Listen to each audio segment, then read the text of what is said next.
আমার প্রিয় ক্লাস 8-এর ছাত্রছাত্রীরা, আজ আমি তোমাদের কাছে নিয়ে এসেছি তোমাদের দ্বিতীয় ইউনিট টেস্টের একটি স্কুলের ভূগোলের প্রশ্নপত্র, এবং এইটা তোমরা সাজেশন এবং স্যাম্পল পেপার হিসাবেও নিতে পারো।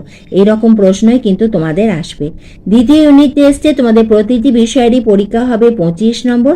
আজ আমি তোমাদের কাছে ভূগোলের একটি প্রশ্নপত্র দেখাচ্ছি এবং তার সঙ্গে তোমরা উত্তরটাও দেখে নাও। একে দাগে রয়েছে সঠিক উত্তরটি নির্বাচন করো, এবং সেখানে প্রথম প্রশ্ন, উষ্ণতা বাড়লে বায়ুর চাপ বাড়ে। পরের প্রশ্ন, ভূমধ্যসাগরীয় জলবায়ু অঞ্চলে যে বায়ুর প্রভাবে শীতকালে বৃষ্টিপাত ঘটে সেটি হলো আয়ন বায়ুর প্রভাবে। এই রকম প্রশ্নই তোমাদের আসবে।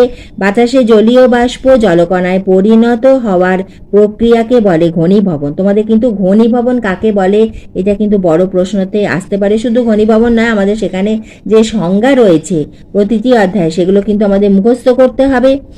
পরের প্রশ্ন, ক্যালিফোর্নিয়ার হলিউড বিখ্যাত কি জন্য? চলচ্চিত্রের জন্য। এরপরে রয়েছে 2-এর দাগে শূন্যস্থান পূরণ করো। 3-এর দাগে সম্পূর্ণ বাক্যে উত্তর দাও।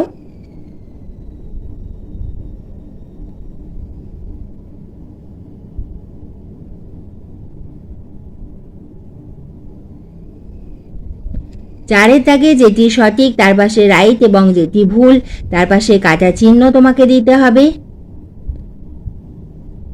5-এর দাগে সংক্ষিপ্ত উত্তর দাও। 2 মার্কসের প্রশ্ন। প্রত্যেকটা প্রশ্ন ইম্পর্টেন্ট, এখান থেকে তোমরা কমন পাবেই। প্রথম প্রশ্ন, নিয়ত বায়ুপ্রবাহ কাকে বলে? নিশীথ সূর্যের দেশ কাকে কেন বলা হয়? পরিবেশের অবনমন কাকে বলা হয়? 3টি প্রশ্নই ভীষণ ইম্পর্টেন্ট। 6-এর দাগে রয়েছে প্রশ্নমান 3 মার্কসের প্রশ্ন। নিরক্ষীয় অঞ্চলে জলবায়ু 3টি বৈশিষ্ট্য লেখো। স্থলবায়ু ও সমুদ্রবায়ুর মধ্যে পার্থক্য লেখো। পরিবেশের অবনমন নিয়ন্ত্রণে ছাত্রছাত্রীদের ভূমিকা উল্লেখ করো। আজ আমি তোমাদের একটি স্কুলের ভূগোলের দ্বিতীয় ইউনিট টেস্টে প্রশ্নপত্র তোমাদের দেখালাম। এইভাবে আমি তোমাদের প্রতিটি বিষয়েরই প্রশ্ন দিতে থাকবো, তোমরা লক্ষ্য রেখো। এই ভিডিওটি এতটুকু উপকারে এলে একটা লাইক করে দিও, এবং তুমি চ্যানেলে নতুন হলে এরকম আরও প্রশ্ন পেতে তুমি চ্যানেলটি সাবস্ক্রাইব করে নাও।